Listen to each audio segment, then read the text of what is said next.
이래요. 요한복음 21장 1절입니다. 그 후에 예수께서 디베리아 바다에서 또 제자들에게 자기를 나타내셨으니 나타내신 일이 이러하니라 그랬습니다. 예수님께서 디베리아 바다가 갈릴리 바다를 말하는 것입니다. 갈릴리 바다에서 제자들에게 자기를 나타냈대요. 그러면은 성경에서 한번 잠깐 보겠습니다. 마태복음 26장 31절에 보면은 예수께서 제자들에게 이르시되 오늘 밤에 너희가 다 나를 버리리라.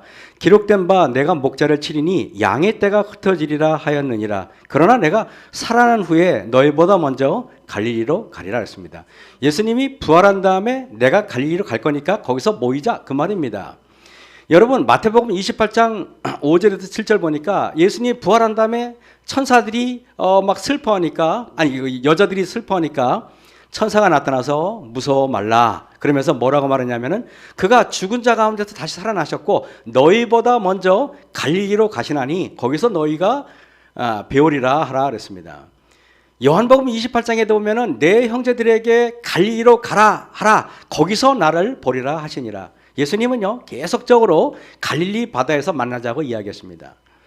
왜 예수님께서는 부활 후에 예루살렘이 아닌 갈릴리에서 제자들을 보시겠다고 만남의 장소를 갈릴리라고 집요하게 말씀하셨을까요? 여러 장소가 있는데 여러분 예루살렘에서 갈릴리 바다까지는 약 170km가 됩니다. 그 당시 길은요 우리처럼 지금처럼 도로가 직선화되거나 하지 않았기 때문에 실제로 직선 거리는 170km지만 꾸불꾸불한 길을 가다 보면 이게 300km가 넘을 수 있어요. 그래서 여러분 약 170km를 가는데 직선 거리로 이게 도보로 가게 되면은요 약 사람의 발걸음으로 한 6일 정도가 소요된다고 합니다. 계속 하루 종일 걸어가도 6일 정도가 소요된다고 합니다. 근데 예수님께서는요 6일 정도가 소요되는 그곳에 가서 보자고 얘기합니다. 그런데 왜 예수님께서는 예루살렘이 아닌 갈릴리에서 제자들을 보자고 했을까요? 그죠? 왜 갈릴리에서 보자고 했을까요? 갈릴리는 어떤 것인가 잠깐 보겠습니다. 자, 마태복음 4장에서 4장 12절부터 19절을 요약하면 이렇습니다.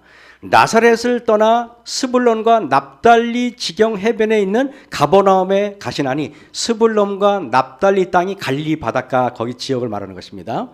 자, 그 다음에 이는 선지자 이사야로 하신 말씀을 이루려 그러면서 흑암에 앉은 백성이 큰 빛을 보았고 사망의 땅과 그늘에 앉은 자들에게 빛이 비쳤도다.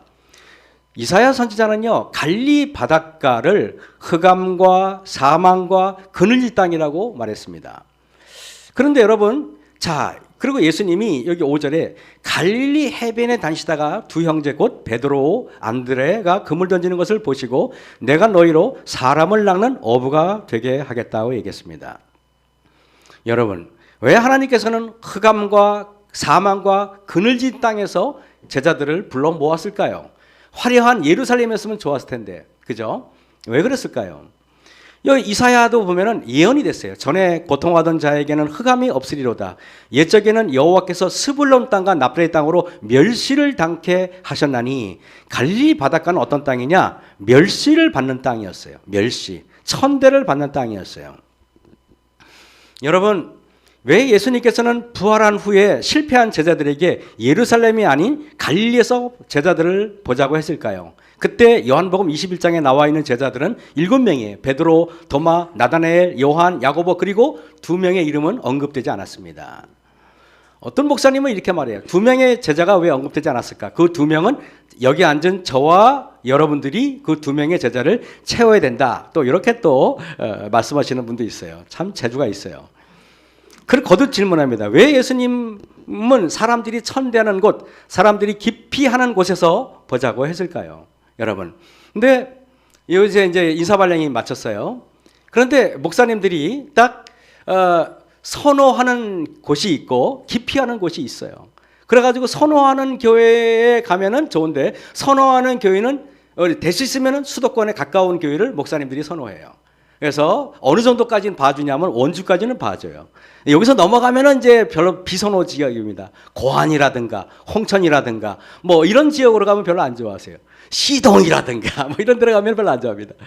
그런데 이 목사님들이 이렇게 어디 발령 나면은 이렇게 적어도 뭐 마석교회, 그죠? 뭐 묵동교회, 뭐 본부교회 이런 데 발령이 나면 목사님들이 아주 신나하겠죠. 옥천교회, 우리도 수도권이니까 얼마나 신나하겠습니까? 근데 여러분 보세요. 영광스러운 몸으로 부활했어요. 예수님께서는 예루살렘에서 모욕을 당하셨어요. 거기서 맞고 거기서 무시당하고 그랬어요. 근데 여러분 부활할 다음에는 얼마나 내가 금이 환영할 수 있는 절호의 기회입니까? 그래 안 그래요? 이제는 영광의 몸으로 부활했어요. 이제는 상대방을 광채로 압도할 수 있어요. 얼마나 뽐내면 저 같으면은요 나를 멸시했던 곳에 가서 보란 듯이 가가지고 저의 어떤 모습을 보여주고 싶었을 것 같아요. 그래 안 그래요? 그런데 예수님께서는요 그렇지 않아요. 그들에게 별다른 형벌을 내리지 않고 그냥 압도적인 영광만 보여도, 영광스러운 모습만 보여도 예루살렘에 있는 사람들은 다 기겁을 하고 아마 기절했을 것입니다. 하지만 예수님께서는 그런 압도적인 모습을 보이지 않았어요. 여러분 같으면 보세요. 이런 사람들 많고 이렇게 수도 번듯한 데 가서 사람들이 바글바글하는 데 가가지고 그래 내가 너희들이 나를 죽였지만은 짠 하고 나타나는 그 쾌감이 있지 않습니까? 그죠? 저도 제가 그때 종종 그랬잖아요. 우리 중학교 때까지 우리 저 고향에서 가난하다고 온 동네 사람한테 무시를 당했어요. 그래가지고 저희 아버지도 무시를 당하고 또 저희들도 무시를 당하고 가난한 집이니까 동네에서 제일 가난했으니까 저희 집이. 그래서 제가 중학교 졸업할 때 제 꿈이 그래 내가 법대에 가가지고 내가 그냥 법관이 돼서 검사가 돼가지고 니네 없는 제도 다 뒤집어 씌워가지고 너희를 그냥 요절을 내겠다. 제가 그렇게 마음 먹었었어요 진짜로. 근데 다행히 너무 가난해가지고 인문계를 못 가고 철도대학교 가가지고 철도청 기름 묻히는 그런 일을 했죠. 한 번은 제가 고등학교 3학년 때인데 이렇게 청량리 객화차 사무소에서 실습을 했어요. 청량리 역에서 이제 망치 들고 이제 왔다 갔다 하니까 고등학교 시험을 왔다 갔다 하니까 어떤 요만한 꼬마애가 자기 엄마 손에 붙들려서 이렇게 가다가 엄마한테 그러는 거예요. 꼬마가 엄마 저 사람들은 뭐야? 그랬더니 엄마가 이렇게 말하더라고. 너도 공부 못하면 저렇게 돼. 그러는 거예요. 저 충격받았어요. 내가 공부 못해서 이 짓 하는구나. 충격받았어요. 참 여러분 그런데 제가 하나님께서 저에게 그죠? 사람들을 압도할 수 있는 자리에 두지 않으시고 사람들에게 굴림할 수 있는 자리에 두지 않으시고 목사라는 것은 제가 해보면 해볼수록 느끼는 게 사람들을 섬기는 거고 사람들의 손과 발이 되는 거지 사람들의 머리가 되는 게 아니더라고요 보니까. 그래서 그거를 깨달은 게 굉장히 오래 늦게 깨달았어요. 그래서 저를 먼저 봤던 분들은 죄송합니다.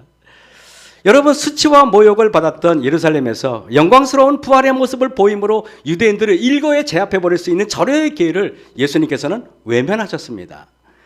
여러분 영광스러운 몸으로 부활하신 후에도 예수님은 부활을 과시한다든지 압도적인 힘을 발휘하시지 않으시고 가장 멸시받는 곳으로 가셔가지고 소리 소문 없이 그것도 물고기를 잡는데 하루 밤새도록 고생한 제자들을 물끄러미 언덕에서 보이지 않게 계시다가 아침에 그들에게 조반을 차려주시는 우리 예수님. 정말 그런 예수님 여러분 참 좋습니다. 그죠? 우리는 하나님 믿는 백성들은 그래야 되는 것입니다. 여러분 그분은 가장 위대한 순간에도 가장 여린 모습으로 제자들에게 다가왔습니다. 왜 그랬을까요? 예수님의 십자가 순간에 스승을 버리고 도망간 제자들에게 예수님의 영광스러운 모습과 사람들에게 칭찬받고 지지받는 그 속에서 제자들은 얼마나 위압감이 들었을까요, 여러분? 그들은 전부 다 자기의 스승을 외면하고 버리고 다들 모른다고 도망갔는데 그래서 예수님께서는 그들에게 그런 모습으로 나타나셨어요. 제자들에게 예수님께서는 가장 소박한 장소, 그들과 처음 만났던 장소, 가장 겸손한 모습으로 나타남으로 제자들의 속 깊은 회심을 받았던 것입니다. 여러분 만약에 예수님이 강력하고 위압적인 모습으로 나타났다면 그 힘과 그 영광 앞에 그들은 일시적으로 회개한 듯이 보였겠지만 실제적으로의 마음속 깊은 회개는 이루어지지 않았을 것입니다. 예수님 같은 능력이 있다면 저는 영국 윈블던 경기장을 빌려서 세계에서 가장 유명한 병원에서 죽은 사람들을 다시 살리는 퍼포먼스를 저는 하겠습니다. 그래가지고 여러분 모든 방송 CNN 오라 그래, AFK는 오라, 다 오라 그래, 방송도 보면 KBS 다 오라 그래. 그래가지고 그들 앞에서 나의 엄청난 위력과 엄청난 부활의 모습을 저는 그들에게 뽐냈을 것입니다. 예수님께서는 겨우 11명의 제자들이 지켜보는 가운데 하늘로 승천했어요. 저 같으면은 그렇게 안 했습니다. 저 같으면은요, 우리 하태웅 장로님 같은 분들도 해가지고 드론 100개 띄워, 드론 쫙 띄운 다음에 내가 한 공중에서 한 500m, 100m 정도 딱 위에 올라가가지고 드론이 딱 중계방송하는 가운데 저는 아마 설교했을 겁니다. 여러분들 이렇게 앞으로 똑바로 해! 이렇게 했을 것입니다. 근데 우리 주님은 그렇게 하지 않았어요. 예수님의 사역의 공통점은 무엇입니까? 예수님의 사역의 공통점은 단 한 번도 사람들의 시선을 끌고자 노력하지 않았다는 것입니다. 왜 우리는 살면서 사람들의 시선을 끌려고 노력할까요? 그죠? 내가 여러분 이런저런 일로 사람들의 모습의 중심이 되고 싶은 게 우리의 모습이 아닌가요? 예수님께서는 여러분 야이로 따라할 때 죽은 소녀를 이렇게 세웠습니다.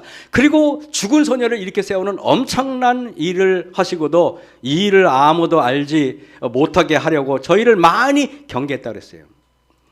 여러분 교회에 저는 목사님들을 만나면 저도 모르게 습관처럼 이렇게 물어요.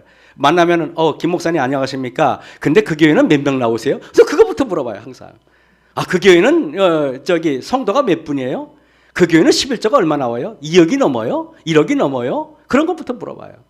그래서 저는 사람들이 딱 가면은요, 우리 옥천교회 제가 만나면은 김일환 목사의 어떠함을 알아보지 않고 옥천교회 성도들의 온유해요? 그 교인들은 정말 신앙이 좋아요? 이렇게 물어보는 사람 거의 없어요. 몇 명 나와요? 여러분, 어쩌면 우리는 교회의 성도의 숫자가 많으면 제 영적인 상태가 충만해 보인다고 착각하고 내가 목회를 성공했다고 생각하는 것입니다. 그러나 성도가 줄어들고 교회의 여러 수치가 하락하면 영적인 실패자처럼 우리는 여긴지도 모르겠습니다.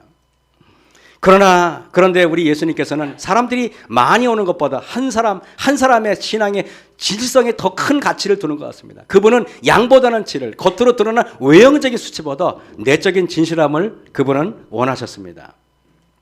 그분께서는 한 사람의 영적인 성장에 훨씬 더 가치를 주셨어요. 그런데 여러분 12명의 제자 중에서 유독 유다는 사람들의 시선과 사람들의 평판을 아주 중요한 것으로 간주했습니다. 그 사람들의 인기를 탐하고 사람들의 평판을 중요하게 여기는 사람들은 반드시 예수님을 배반하도록 되어 있습니다. 명심하셔야 됩니다. 사람들의 인기와 사람들의 평판을 탐하는 사람은 반드시 교회를 떠나도록 되어 있어요. 신앙의 구경꾼들은 반드시 예수님을 떠날 것입니다. 예수님을 따르는 사람들은 자기 십자가를 지고 가는 사람들이에요. 여러분 시대소망에 보니까 818쪽에 갈릴리 호숫가에서의 만남은 단순한 재회가 아니었다. 그것은 세상의 칭찬이나 명예를 구하지 않고 가장 낮은 곳에서 봉사할 사명을 재확인하는 자리였다. 주님은 가장 초라한 중에서 가장 위대한 복음의 위탁을 선포하셨다 그랬어요.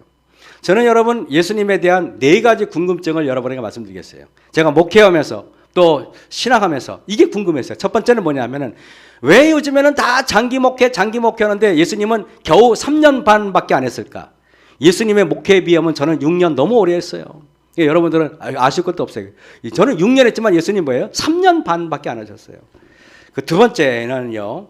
왜 예수님께서는 부활하신 후 땅끝까지 다니면서 간증 집회를 하지 않았을까요? 보란듯이 손에 못자국과 발에 못자국을 보여주면서 보란듯이 예수님께서 사람들에게 간증할 거리가 얼마나 많았겠습니까?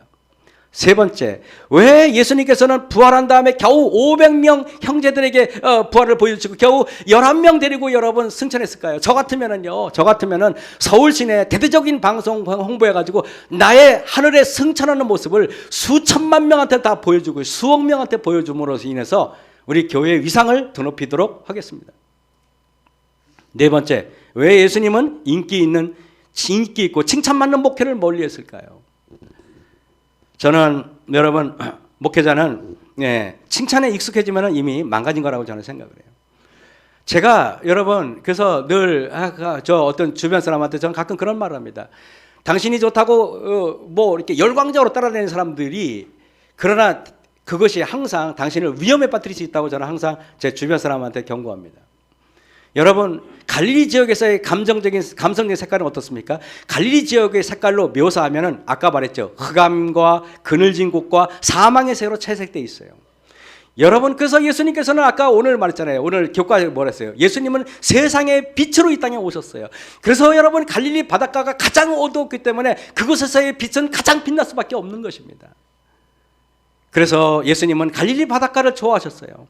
한마디로 갈릴리는 희망이 없고 앞이 캄캄한 그늘진 곳입니다.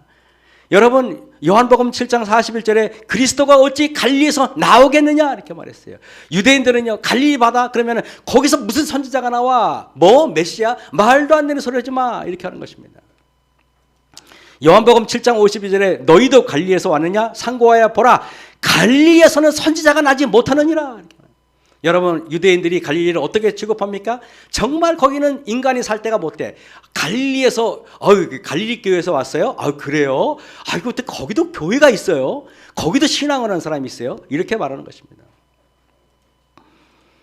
요한복음 1장 46절에 나다나엘이 가로되 나사렛에서 갈릴리를 말하는 것입니다. 다시 말하면 갈릴리에서 무슨 선한 것이 날 수 있어? 갈릴리에서 뭐가 날 수 있어? 말합니다. 심지어는 사도행전 24장 5절에 여러분, 유대인은 뭐라 그래요? 나사렛 이단의 괴수라. 나사렛 이단. 나사렛을 붙이면 거기는 모욕적인 것이고 거기는 형편없는 것이에요. 저는 왜 예수님께서는요, 왜 갈릴리를 택했는가? 이사야 53장 2절에 마른 땅에서 나온 줄기 같아서 고운 모양도 없고, 우리 예수님께서는요, 흑암의 그늘진 땅에서, 사망의 땅에서 있는 우리들을 구원하기 위해서 그분은 마른 땅 같은 곳, 여러분, 옥토가 아니라 마른 땅에서 그분은 오셨고 고운 모양도 없이 왔어요. 그래서 우리가 너무나 어색하지 않게 하기 위해서 그분은 멸시를 받아서 사람에게 실어버린 바 되었으며 간고를 많이 겪었으며 질고를 아는 자라. 그분은요, 우리에게 빛을 전하기 위해서 멸시를 받고 사람에게 실어버린 바 되고 간고를 많이 겪고 질고를 아는 자고 멸시를 당했다 그랬어요. 여러분, 저는 그가 찔리고 우리를 위해서 징계를 받고 채찍에 맞고 곤욕을 당하고 심지어는요, 자기 영혼을 버려 산자의 땅에서 끊어지는 경험을 하셨습니다. 저는 우리의 사명이 뭘까요? 시대소망 827쪽에 하나님의 사업에 있어서 인간이 바칠 수 있는 가장 고귀한 봉사는 자신을 온전히 바쳐 성령께서 역사하시도록 하는 것이다. 우리 곽은 시사님 나오셔서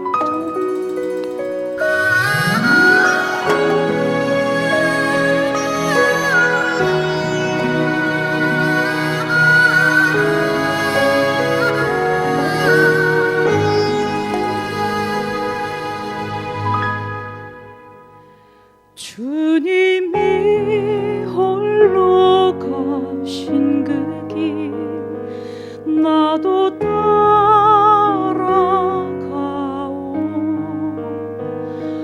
모든 물과 피를 흘리신 그 길을 나도 가오. 험한 산도 괜찮소. 바다 끝이라도 나는 괜찮소. 죽어가는 저들을 위해 나를 버리길 바라오. 아버지, 나를 보내주오.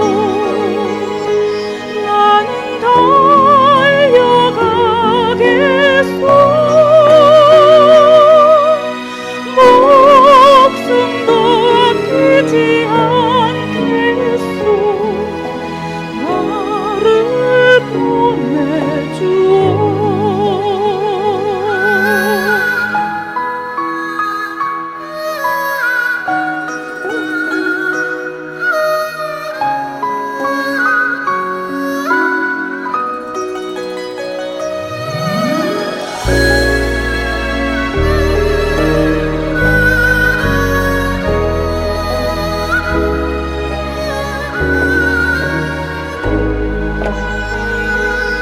험한 산도 나는 괜찮소. 바다 끝이라도 나는 괜찮소. 죽어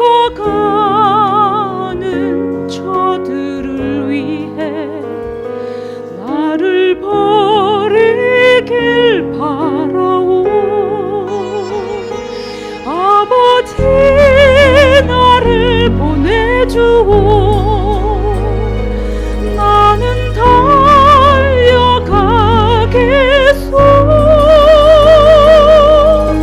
목숨도 아끼지 않겠소 나를 보내주오 세상이 나를 미워해도 나는 사랑하겠소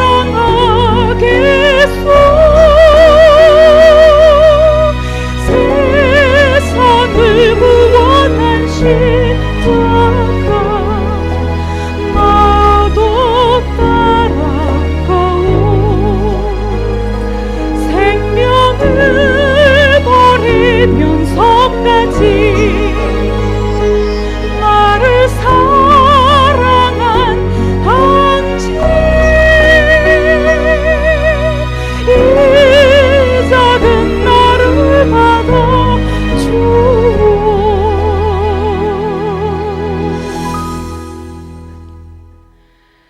나도 사랑하오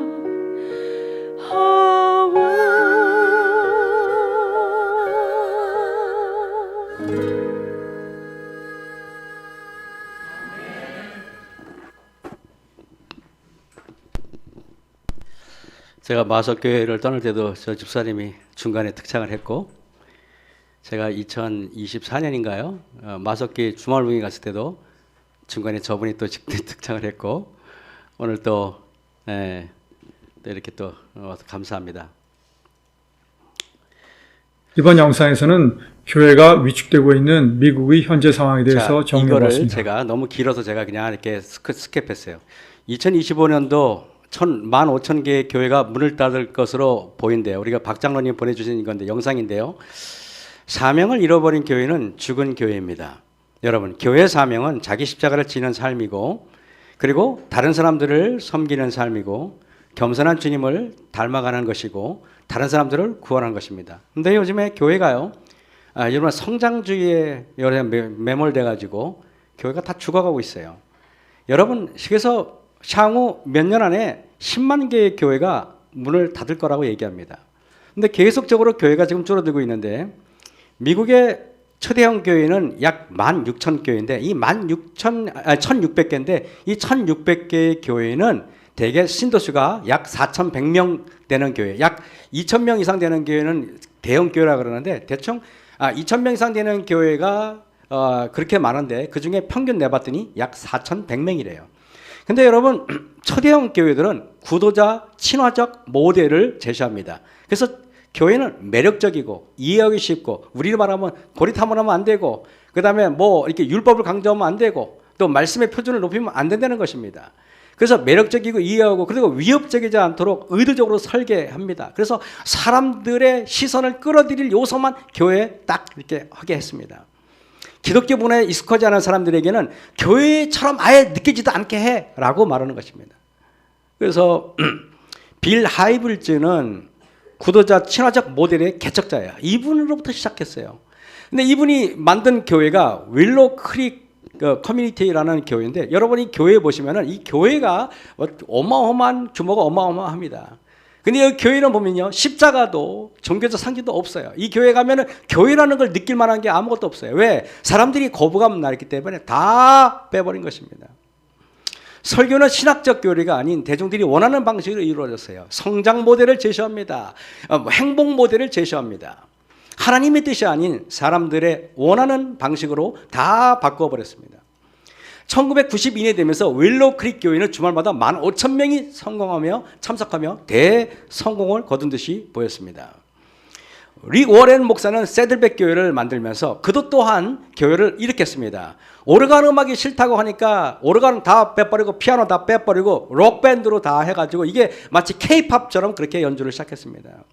정장이 싫다고 하니까 다 반바지 괜찮아, 뭐 어때, 다 뭐 아무거나 입어, 뭐 미니스커트 좋아, 뭐 이렇게 합니다. 이렇게 복장도 마음대로 하라겠습니다. 긴 설교가 싫다고 하니까 설교 25분으로 딱 줄였습니다. 설교 길면 안 돼, 사람들이 간단하게 이렇게 했습니다. 돈 요구하는 게 싫다고 하니까 헌금만 돌리지 마. 그거 헌금만 돌리지 마. 괜히 헌금만 돌리면은 사람들 거부감 나. 이렇게 하랬습니다. 세드백 교회는 그런 영향으로 교인이 2만 명으로 늘어났습니다. 초대형 교인들은 수백 명의 직원을 고용하고 수백만 명에게 텔레비전으로 방송을 합니다. 목사들은 대저택에 살고 그들의 책은 베스트셀러가 되고 대통령의 자문을 맡습니다. 여러분, 저는 여러분에게 갈릴리 예수님, 사람들로부터 실어버림받고 사람들로부터 징계를 받고 사람으로부터 슬픔을 당한 예수님과 세상의 권력과 절친한 목사들을 보겠습니다. 목사를 등에 업고 사람들을 쥐락펴락합니다. 교회의 목사들이 얼마나 힘이 있는지 몰라요. 말구유에서 태어나시고 가난하게 사셨던 예수님과 달리 이들은 목사의 저 집은 마치 대저택, 마치 그냥 대그룹 회장처럼 그렇게 살고 있습니다. 과연 이것이 하나님의 종들일까요? 과연 이것이 목사가 여러분 그냥 롤스로이 타고 다니는 큰 화려한 차를 타고 다니는 이게 과연 예수님의 제자일까요? 과연 2007년에 그 목사가 처음에 이 대형교회의 어떤 그 이론을 만들었던 목사가 뭔가 잘못되었다는 것을 깨달은 빌 하이블즈가 자신의 전략이 맞는지 연구를 의뢰했습니다. 연구 결과 대형교회의 그런 프로그램이 영적 성장하고는 거리가 멀다는 걸 느꼈어요. 여러분, 사람들이 교회 생활을 열심히 했지만은 연구 결과에 의하면은 영적으로 공허함을 느꼈어요. 신도가 아니라 소비자처럼 느꼈습니다. 빌 하이블즈는 영적으로 실패했음을 인정하고 신도들이 영적으로 자양분을 얻고 예배 사이에 성경을 읽고 자신만의 영적 수행을 발전시키도록 가르쳐야 한다고 믿었습니다. 제가 목회를 해보니까 어떤지 아십니까? 교회가요, 여러분, 목양이 두 가지 목양이 있어요. 하나는 뭔지 아십니까? 교육 목회가 있고 하나는 프로그램 중심 목회가 있어요. 교육 목회가 뭔지 아십니까? 교육 목회는 교인들을 제자 훈련을 시키고 성경 공부를 시키고 소그룹으로, 그래서 교인들이 교회를 돌보는 방식으로 하는 것을 프로그램 중심의 목적, 교육 중심의 목적이에요. 프로그램 중심의 목적은 음악회하고 노래하고 나와서 이렇게 예배 중심으로 이끄는 것입니다. 여러분, 그러나 제가 살아보니까요, 프로그램 중심의 목회를 할 때는 교회에서 어떤 사람이 각광을 받는지 아십니까? 노래 잘하고 말 잘하고 사람들 앞에서 뭔가 퍼포먼스에 뛰어난 사람들이 각광을 받아요. 근데 여러분, 교회가 정말 목양 중심 교육 목회를 하잖아요. 제자 훈련하고 소그룹 하잖아요. 그러면 소그룹은 어떤 교인들이 각광을 받냐 하면은요, 양보하는 사람들, 남을 배려하는 사람들, 섬기는 사람들, 밥하는 사람들, 남의 뒤치다거리는 사람들, 걱정해 주는 사람들이 교회의 중심이 돼버려요. 그래서 교회가 여러분 죽어가잖아요. 그러면 대번할 수 있어요. 교회는요, 모든 게 뭐냐면 앞에 나와서 순서 쓰는 사람들만 각광을 받아요. 그러나 교회가 살아있는 교회는요, 교인들이 여러분 묵묵히 자기 일을 헌신한 사람들이 교회의 중심이 돼버려요. 코로나가 딱 다가오고 나서 대형 교회들은 큰 위기에 봉착했습니다. 그래가지고 코로나가 다가오고 나서 여러분 사람들이 대면 예배를 하지 못하게 됐어요. 그러고 나서 사람들은 자연히 어쩔 수 없이 유튜브 안에서 설교를 듣고 방송을 통해 설교 들어요. 이제는 대형교회에 나가지 않더라도 훌륭한 목사님들, 설교 잘하는 목사님 설교를 이제는 무한정 설교를 들을 수가 있어요. 하다 보니까 사람들이 여러분 대형교회의 모든 매력이 다 사라져버리고 보편화되기 시작하는 것입니다. 코로나로 미국 전역의 교회들이 문을 닫았습니다. 모든 것이 일시적으로 믿었지만은 코로나가 끝나도 사람들은 교회를 더 이상 그리워하지 않게 되었어요. 10,000명이 모였던 교회는 4,000명으로 줄어들었고 그나마도 지금 줄어들어가지고 지금은 더 줄어들기 시작합니다. 5,000명이 모이던 교회는 평균 2,000명으로 줄어들었고 그나마도 계속 줄어들고 있어요. 그런데 문제는 계속 줄어들고 젊은이들은 여러 60% 이상의 감소를 했습니다. 세들백 교회는 3만 명에서 15,000명으로 줄어들고 지금도 계속 줄어들고 있습니다. 윌로우 크릭 교회는 25,000명에서 7,000명으로 감소했어요. 왜곡된 교회의 초대형 모델은 지금 완전히 붕괴하고 있어요. 저는 이게 우연이라고 생각하지 않아요. 하나님께서 여러분 그렇게 예수님과 전혀 상관없는 교회, 그 진실성이 전혀 사라진 교회, 하나님께서 그들에게 철퇴를 내렸다고 저는 생각을 해요. 성장이 성공의 척도가 된다고 생각하면 그건 오산입니다. 숫자는 하나님의 축복을 측정하는 척도가 그렇게 돼서는 안 되는 것입니다. 유튜브로 수준 높은 설교와 수준 높은 신학 강의를 들을 수 있기 때문에, 그리고 수준 높은 음악 서비스를 유튜브로 얼마든지 접할 수 있기 때문에 새로운 콘텐츠로 인해 대형교회의 핵심 강점이 다 사라져 버렸습니다. 젊은 세대는 뭔가 다른 것을 원합니다. 그들은 도시적이고 제도의 회의적이며 규모보다는 진정성을 원해요. 대형 교회를 원하는 것이 아니라 작아도 내실 있는 교회, 사람들과 사람들의 사랑이 있고 뭔가 영적인 분위기가 있는 교회를 사람들이 원하기 시작했어요. 그들은 신앙의 진심을 원한다는 것입니다. 사람들의 뜻이 아닌 진정한 하나님 뜻을 그들은 알기를 원한다는 것입니다. 젊은이들도 진짜 신앙, 진짜 회심한 사람에게 열광합니다. 진짜 겸손한 사람, 진짜 온유한 사람, 진짜 뭔가 이렇게 품성이 변화된 사람에게 젊은이들도 열망하는 것입니다. 그들은 오히려 우리보다 더 마음이 순수하기 때문에 어떤 것이 진짜인지 알아보는 눈이 있어요. 저도 나이를 먹었지만 나이가 들고 연륜이 쌓일수록 저도 모르게 자꾸 겉모습에 자꾸 좌우되는 경향이 있어요. 하지만 젊은이들은 그렇지 않습니다. 오히려 젊은이들은 진실성에 더 매료되는 것입니다. 예수님의 말씀을 기억하고 11명 중에서 7명이 갈릴리에 도착했습니다. 예수님께서 계시지 않자 그들의 마음이 불안해지기 시작했어요. 그때 어부였던 베드로가 야, 우리 먹을 게 없으니까 우리 하나 배나 띄워볼까? 물고기 잡자. 해서 물고기 잡으러 갑니다. 예수님께서 죽었다가 다시 부활했다는데 자기가 예수님이 십자가에 달려 돌아가실 때 예수님을 3번씩이나 저주했는데 예수님께서 갈릴리로 오라 그래가지고 왔으면 거기서 무릎 꿇고 회심의 기도라도 했어야지. 거기서 여러분 이 베드로가 제자들과 물고기나 잡으러 갈 때입니까? 거기서 뭔가 반성문이라 써야 될 거 아닙니까? 거기서 뭔가 회개 기도라도 해야 되죠. 베드로가 물고기나 잡으러 가자니요. 여러분 시몬 베드로가 나는 물고기 잡으러 가노라 하며 우리도 함께 가겠다 하고 다 똑같은 사람들이에요. 다 베드로도 그렇고 다 똑같아. 다 예수님이 십자가에 달려 돌아가실 때 다 도망갔잖아요. 다. 그런데 아직도 정신 못 차리고 물고기나 잡으러 갑니다. 베드로는 도대체 무슨 생각이었을 거예요? 여러분 이 밤에 근데 아무것도 잡지 못하였더니 그랬습니다. 여러분 성경에서는 늘 물리적인 시간이 밤이 아니에요. 이것은 영적인 그들의 상태를 말하는 것입니다. 이 밤에 제자들의 상태는 캄캄 어두움이 아직도 깨닫지 못하는 거야. 아직도 날이 새어갈 때 예수께서 바닷가에 서 있었으나 제자들이 예수 진지를 알지 못한지라. 예수께서 이르시되 얘들아 너희에게 고기가 있느냐 대답하되 없나이다 그랬어요. 저는 여러분들에게 이 노란 글자로 쓴 거 얘들아 너희에게 고기가 있느냐 이렇게 물어보는, 이거 정말 중요한 말입니다. 왠지 아십니까? 창세기 때 여러분 그들이 금단의 사과를 따먹고 그러고 나서 그들이 범죄하고 나서 그들은요 무화과나무 잎을 엮고 치마를 하고 그 다음에 여러분 나무 사이에 무화과나무 사이에 숨었어. 여호와 하나님의 낯을 피하여 동산나무에 숨었습니다. 그리고 나서 여호와 하나님을 부르시며 그에게 이르시되 내가 어디 있느냐 이렇게 물어봐요. 여러분 하나님은 아담이 어디인지 몰랐을까요? 여러분 보세요. 어느 날 엄마가 보니까 아들이 학원 갈 시간에 학원 안 가고 이렇게 우연히 가다 보니까 아가 오락실에서 놀고 있는 거야. 게임하고.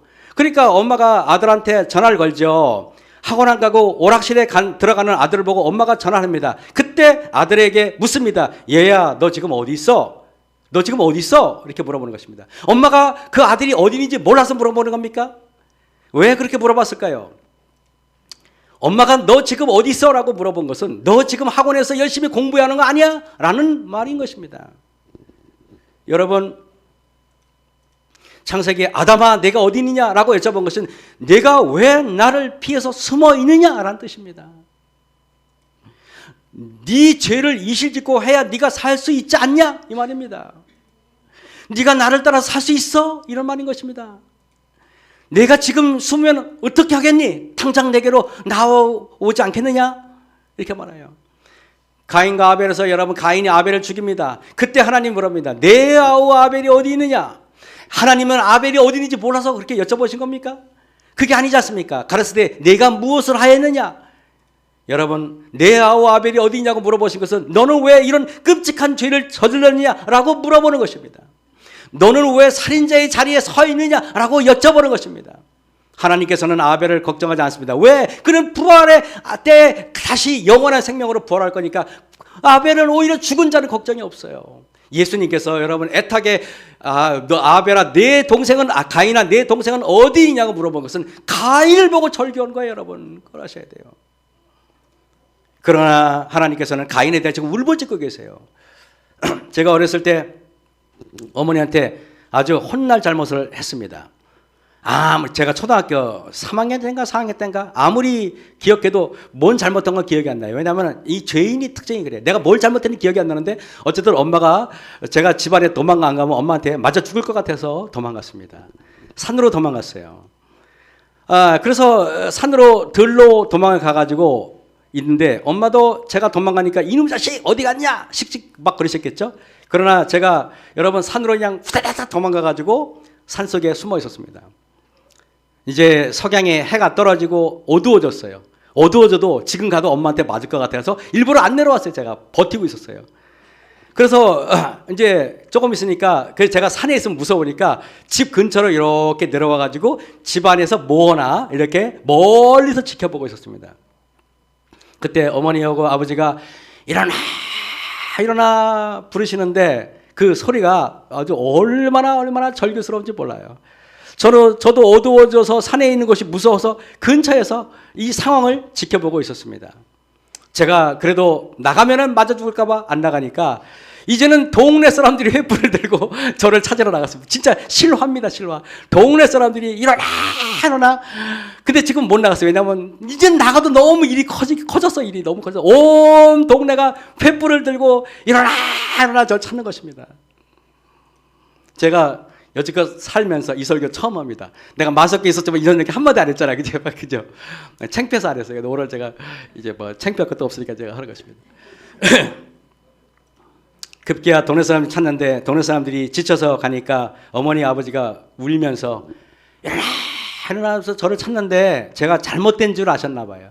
얼마나 애절하게 저를 찾는데 그러면서 어머니가 그러더라고요. 절대 안 때릴게 그랬습니다. 절대 안 때릴게. 그 말이 저한테는 복음이었어요. 어머니가 우는 게 저한테는 복음이 아니었어요. 어머니가 걱정하는 게 저한테 복음이 아니에요. 사랑으로 저를 대하는 게 복음이 아니에요. 저는 이 말 안 때릴게. 그래서 제가 자수해서 집에 들어왔는데 두 분이 저를 붙잡고 얼마나 하염없이 눈물을 흘리시는지 저는 그때 뭘 좋아하는지 아십니까? 안 맞아서 좋아했습니다. 그것이 어머니가 저를 사랑했다는 생각은 못하고 오늘도 잘 모면했다. 그리고 그때는 몰랐는데 나이가 들고 생각해 보니까 그게 얼마나 큰 불효라는 것을 이제야 알겠더라고요. 정말 얼마나 큰 불효라는 것을 이제 알겠어요. 제가 그래도 사도독자 아닙니까? 우리 어머니가 추석이나 설날 돼가지고 이렇게 제가 목회할 때 안식일에 걸리면은 추석이 안식일에 걸리면은 교회 집을 못 가요. 그러면 예배를 마치고 가면은 오후 3시나 이렇게 돼 있죠. 그러면 이제 미리 이제 여동생이나 누나가 이렇게 와 있으면은 우리 어머니는 항상 제가 올 때까지 그럽니다. 아이고 어제 추석인데 아무도 안 오냐? 근데 추석인데 이렇게 집이 텅텅 폈냐? 그래요. 그러면 여동생이 열받아가지고 이제 엄마 우리도 왔잖아. 그런데 어머니는 아랑곳 없어요. 근데 제가 딱 들었으면 그때부터 어머니는 전을 붙이고 그때부터 콧노래를 부르고 그때부터 신나가지고 온 집안에 다니면서 그냥 막 기름을 하면서 온 잔치 분위기 그때부터 이루어져요. 제가 지금 생각하면은 저에게 이렇게 자존감이 넘치도록 저에게 이렇게 자신감을 줬던 것은 두 분의 깊은 사랑이 아닌가 그런 생각이 들어요. 저는 우리 누나가 이제 아버지가 돌아가시기 전에 누나한테 유언을 하셨대요. 우리 누님이 저한테 하는 말이에요. 아버지가 그러더래요. 돌아가시기 바로 그 전날 누나한테 누나가 이제 맞이니까 얘야 네가 동생한테 잘해야 된다 그러시고 돌아가셨대요. 그래서 제가 봉화 집 질 때 돈이 모자라는데 우리 누나한테 누나 돈 좀 빌려줘 그랬더니 누나가 1억을 성큼 빌려주셨어요. 왜냐 아버지가 유언했으니까. 그 양반들은요 평생 저한테 잘해야 되는 겁니다. 어머니한테 그거 배웠잖아요, 그죠? 남동생한테 잘해야 되는 거. 그래서 우리 누님은 그게 저한테 지금도 참 잘합니다. 여러분 예수께서 요한복음 21장 5절에 이르시되 얘들아 너희가 고기가 있느냐 물어봤어요. 이게 뭔 말입니까? 너희가 지금 고기 잡을 때냐 녀석들아 그 소리입니다. 너희가 지금 물고기나 잡을 때냐? 저는 여러분 그리고 밤이 새도록 고기가 안 잡히면 뭔가 영적으로 잘못됐던 걸 느껴야죠. 뭔가 밤새도록 물고기가 안 잡히면 내가 뭔가 잘못되고 있다는 걸 느껴야 될 거 아니에요. 그런데 제자들은 그러지 못했어요. 내가 십자가에서 죽었다가 부활했는데도 아직까지 내가 내 가르침을 깨닫지 못했느냐? 지금 상황에 돈벌이가 뭔 말이냐?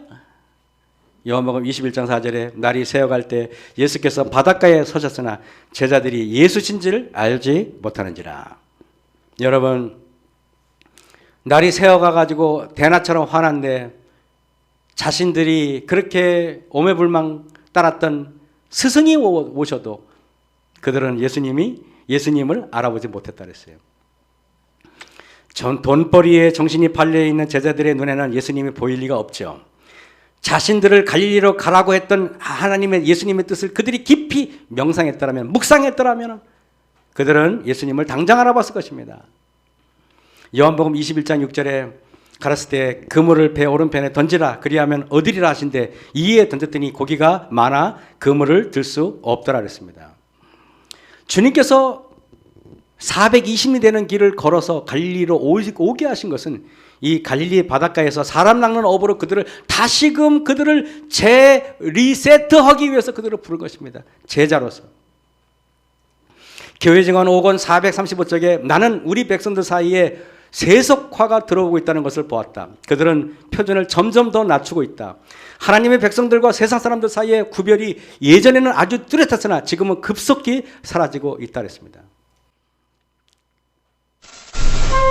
Listen to me like you've never listened to me ever in your life. We have got to lay our lives down for the purposes of God. This is not a Sunday school picnic, the Church of Jesus Christ. This is not an invitation to have continuous good times. This is a war for the souls of men. Come out from among them. Run for your life. Because this is about your life. It's not just about an opposing theology or conflicting viewpoint on Jesus. This is about your life.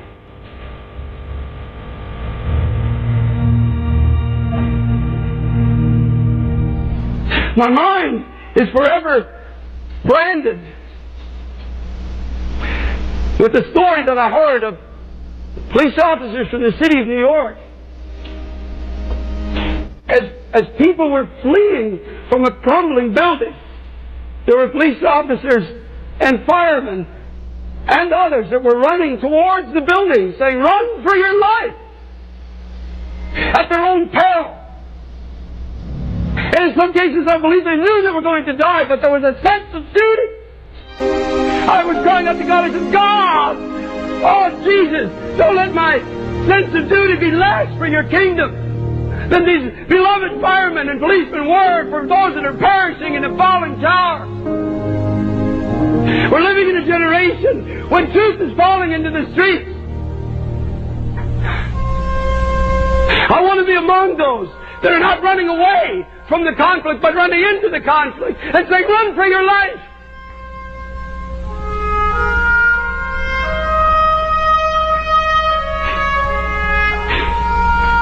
Run from gospels that focus only on success and prosperity. Run! Run from those who use the name of Christ only for personal gain. Run from those that are picking your pocket in the name of Jesus. Run!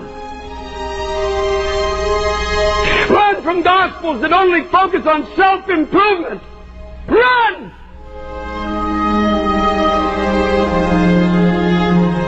Run from churches where men and not Christ are glorified. Run! Run! Body of Christ, run! Get out! Don't touch the unclean thing! Run from churches in America and Canada where there is no Bible. There's no cross in the theology. There's no soul-searching word. There's no repentance from sin. There's no mention of the blood of Jesus. Run! It's unclean. Run! Run from churches where you're comfortable in your sins. If you come into the house of God and you've got sin in your life and you're not convicted of it, you're at a table of devils. from pulpits that are filled with political men who are using the pulpit of God for a personal political agenda. Run! Run from those who preach division between races and cultures. Run! Run! Get out! Turn it off! Get away from it! They know nothing of God. Run from ungodly, spasmodic movements and endless, empty prophesying. Beloved church, run for your life. Run from preachers that stand and tell stories and jokes. Run like you've never run before. Run! Run! Run!